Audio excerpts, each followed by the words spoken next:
I am Araceli, a wealth advisor, real estate investor in the United States and Canada, and creator of Wealthy Women in Real Estate.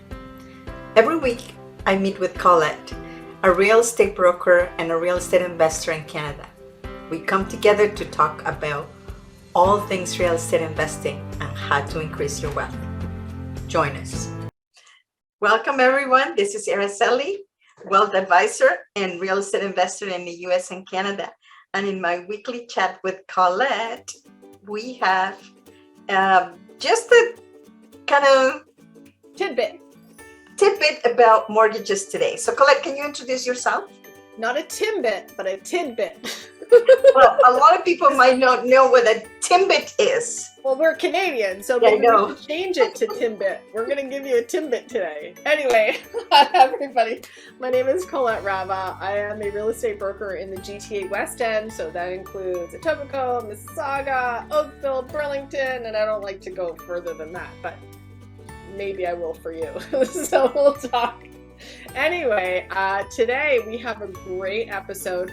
We also have to have a little disclaimer that Araceli and I are not mortgage brokers or lenders, but we like to have information for buyers or for income property buyers to just give you that little bit of information that you might not realize, but you, today's episode, have to qualify for a higher rate than the mortgage rate that is currently available to you. So, do you want to say a little bit? Yeah, so the reason that we're putting this together is, first of all, because as you know, as a wealth advisor, I always work with clients to figure out what they are ready to qualify for if they're buying something, whether it's their own home to live in or an investment property. And now that interest rates are going up, we just want to give you a little bit of an idea of what that is going to look like in terms of payment. But not only that, but because here, at least in Canada, we have this stress test. And basically what it does, it qualifies you at a higher rate that you would get. Let's say if you actually qualify for 2.5, they will give you a higher rate that you also need to qualify for. So that means in the case the interest rates rises above or close to that number, you're still going to be okay. Right. So the interesting thing about what we call a stress test is different than a minimum qualifying mortgage rate. So a stress test is, and we use the term interchangeably sometimes, so you have to be careful about that. If you're refinancing your home or you take out a home line of credit, a HELOC, or if you switch to a new lender, but you're not renewing with the same lender, that's called a stress test. If you have a brand new mortgage and you are submitting your application or all your paperwork to a lender or mortgage broker, that is called a minimum qualifying rate. So it's a little bit different. And so I'm just gonna have a little blurb. I'm gonna read it to you so you understand what that difference is. So we're talking about a new mortgage. Obviously this could be on the internet forever. So we are currently in the spring of 2022. So the most recent changes introduced to new mortgage qualifying rate for all uninsured mortgages and insured mortgage applications submitted on or after June 1st, 2021, which was it's almost a year from now, a year ago. The minimum qualifying rate is based on either the benchmark rate of 5.25% or the rate offered to your lender plus 2%. So this is only for you to qualify. They're not saying you have to pay this, but they have to know you can pay it if it raises up to that level of 5.25 or plus 2% of whatever the current Bank of Canada. That's what it's called, a stress test, because they stress you out giving you the number. Right. So that's the thing that, and really read your paperwork too. This is something that I always tell my clients too. Araceli does the finances for somebody. And if you can, let's say she's doing the finances for you and she can go to the mortgage, she can see your mortgage rate and say, oh my gosh, you know what? Maybe you should go and refinance it because the rate is still lower than what you currently have. and that way you can save money. So there are things that using a financial advisor can help you with save money. So it might actually be your mortgage rate too, because Correct. the mortgage rates are so low currently. Yeah. So what I want to say about that for refinancing, just don't think about jumping ships because you have something half a percentage or anything. You have to look at other things, especially if you have a term, and the term usually is 3 to 5, sometimes 7 years, and that is how long your interest rate would be for. And if you have a term, let's say that you just started a mortgage and it's 5-year term, you're going to have a penalty to break it. Now, if you are within a year or less than 12 months for renewal, you may look at the new rates, and it might be worth it to just pay that little portion of interest to break that mortgage. But don't try to jump in. Yeah, and depending on different banks here in Canada, they have different criteria for breaking the mortgage. So just be very careful. Don't just try to jump ships from one bank to another because half a percentage. Look at all of the requirements, and the best way to do it is call your existing mortgage holder, like whatever institution you have it with, and ask, if I pay off my mortgage today, what is the penalty? Absolutely. So, and the other thing, and then you have a better idea.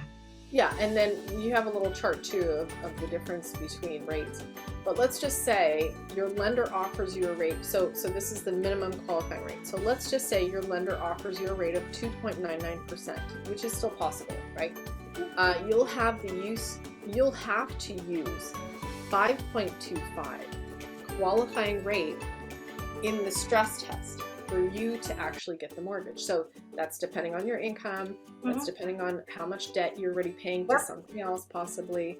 So it's not a clear, even, everybody gets this rate. That's correct. Also remember your credit score. Right. It is very important. So that's why it is so imperative for you to continue to look at your credit score, check it at least once a year. And if you start working with me and we are looking at buying a property, I will take a look at that, and then I'll refer you a mortgage broker so they can start looking at your credit. And if you need to do anything to change it, you're gonna have to probably do some work during a period of time. So that's why don't leave it for the last minute. The longer you plan this, the better off you are, because if you don't have credit, you need to start building credit. If you have bad credit, then you need to fix the credit. If you have something in your credit that needs to be changed, you need to change that. And it doesn't change in a button. In a minute. It's just like we always say, it's just like losing weight. You can't snap your fingers and you drop 20 pounds. Not me anyway. I wish. The same way. You can't just snap your fingers and have all your finances figured out and have all your credit be stellar. So, we're all human. We just, there's stuff that we sometimes buy on a whim, and it's a lot of money that we may or may not have had.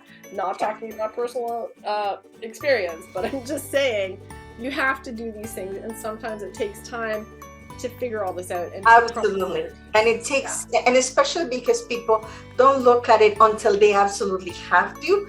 And if you are, let's say that you have the down payment, but you haven't looked at what is your income versus your debts and versus your credit score, then you may be surprised. And especially in this type of market, at least in this 2022, we have a crazy market in which you don't have a lot of time to think. You're going to have to do an offer, and you're going to have to basically do no conditions, things like that. So if you're buying in the GTA, the longer you prepare, the better off you're going to be. So don't leave it to the last minute. That's my advice. So yeah, absolutely. I agree with you 100%. So let's go look at the little chart just so you can understand what it means, the different rate and how much your monthly payment is.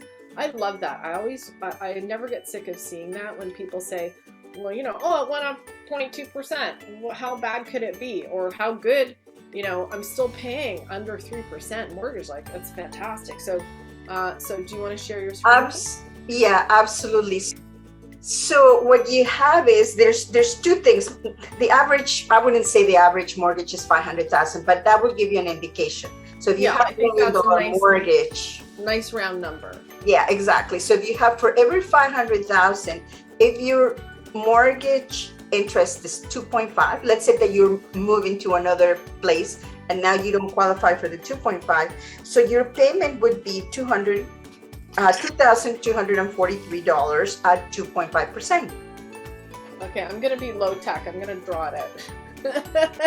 So 500,000. Yes, is $2,243. And if your interest rises 0.5%, so now you have a 3%. Sorry, what was the first 2.5%? 2.5%. Okay. And then the second will be at 3%, the same 500,000, your payment would be $2,371. So you're basically changing $130 a month. Okay, can we see that? Look at that. It's really not bad. It's not that bad. What is it? So it's 100 and how much difference? $130. Okay, not bad. So when people say, sorry, 130? Mm-hmm. Okay, low tech, everybody. Low tech is the way to go. So $130 difference from 2.5% to 3%, and $130 difference. That makes a difference when it goes to 1% higher, and then it might go 1.5%. Absolutely, higher. because that is only a monthly change. But if you do it in a year, and remember that not only your mortgage will go up, right now the utilities are also going up. Right, and taxes go up, and everything. Taxes, property taxes will go up depending on the price of the property. Lots of things. So you got to consider that as well. Right, and that's why the banks do this qualifying rate, because they want to know. You're not going to call them and say, I can't afford another $130 a month. I got to sell my house. And that's really what we're going to see, because we're talking about $500,000. That's a very small property these days. If you have a mortgage, let's say you buy $100 million property and you only put 20% down, that number is going to be exponentially bigger. So when you think about, now I have to figure out, how am I going to make this money? This is my salary. This is my spouse's salary. How can I afford to continue to live in this house if I'm not increasing my income? How do I do it? And that's the scary part, even though, and that's what people, you'll even see the changes now. People are getting afraid to think, what if it goes up another 0.25%? What if it goes up another 0.5%? I won't be able to afford it. So even though I can afford it today, I'm terrified and I'm going to sell. Yeah. So you'll see more come on the market within this year. Yeah, for sure. Because the thing is, the devil is in the details. So the little things that add up is what is going to be surprising everybody. It's not only that little thing that is going into your mortgage because it's going up a little percentage, but is the overall long-term maintenance of the property, utilities, and property taxes. And remember, the average house here, at least in the GTA, is between $700,000 to $800,000 minimum. And if you have, that's the very, very small house, right? That's for a condo, yeah. So if you can buy a condo, let's just have a real life example, let's say. So if you buy a condo for $500,000 as an income property, you have to know, will you be able to get this much rent plus the maintenance fees? I don't know. It's really running into, how is this going to work? If that is a possibility for you to pay every month, that's a whole different story, because you don't have to say, well, it's an income property, I have to make income from it. Yeah. The other thing too is, when you think about condo, we're talking about condo, that is only the mortgage plus your utilities plus your maintenance fee. Could put you over the top. You might be looking at closer to $3,000 a month. So these are all the things that when you decide to buy, talk to a mortgage agent or a lender first. Talk to Araceli first. If you're not even close to that number, she'll help you with your finances. Yeah. and then Yeah, it is. and then come see me when you're ready. It is better to put it all on paper, and then you'll know if you're ready or not for it, because a little bit of change could turn everything upside down, and it's just not worth it. It's better that you check before. So that's basically the advice today. So just don't panic, like just do your homework and just put it on paper. If you don't know how, just let me know. Give me a call. We can put it all on paper. On paper, you only lose maybe a half an hour and a little bit of paper. And tears. And tears, yeah. No, it'll be good. It's not scary, I promise. But it's better to do it, because if you are not able to afford it, or you are kind of on the edge, you may want to look for other sources of income. Maybe you want to look at a different type of property that you're going to be able to rent a room, or maybe the basement, something like that you can plan ahead to increase your income a little bit. So do everything on paper. I always say that we create things in 3 steps. First, you imagine it, then you put it on paper, and then you do it. So don't skip to put it on paper, because that's what people get in trouble. That's right. That is always the first step. And plan out what you want to do. We can manifest all day long, but when it comes to what you want to do, everything touches money. Everything touches money. And do a plan. That's it. Yeah. It's not rocket science. Yeah, that's right. So that's basically the advice. We just wanted to have a quick chat about that. So if you feel concerned about the interest rates raising, and maybe you're going to be due for changing your mortgage, or you're looking at refinancing, maybe it's worth to take a look at your overall finances and see if you can do it, because that might make a big difference for you. Yeah, and that's the other thing too, that you don't have to be afraid. Sometimes it's just a little creativity of how do you tweak it? Where do I go? Who can I talk to? And Araceli is your first stop if you're unsure of where you want to go. So that's the easiest thing. Both of us know a lot of people too. We can refer you to the right mortgage agents or the lenders that might, be a little more creative than others. Yeah. So don't be afraid. I think it's all possible. Yes. Yeah. Just continue to move forward and try to increase your income anywhere you can, especially if you can do it through real estate. That would be the best. So great. Okay, thank you, Colette. So we'll Thanks see for you joining us. at the next one. Okay, bye everyone. Bye. Thank you for being here on the show. Please remember to subscribe and hit the notification bell to get notified when there are more shows available. And if you would like to have more information on how to start investing in real estate, please visit my website at www.aracelihernandez.com. Thank you.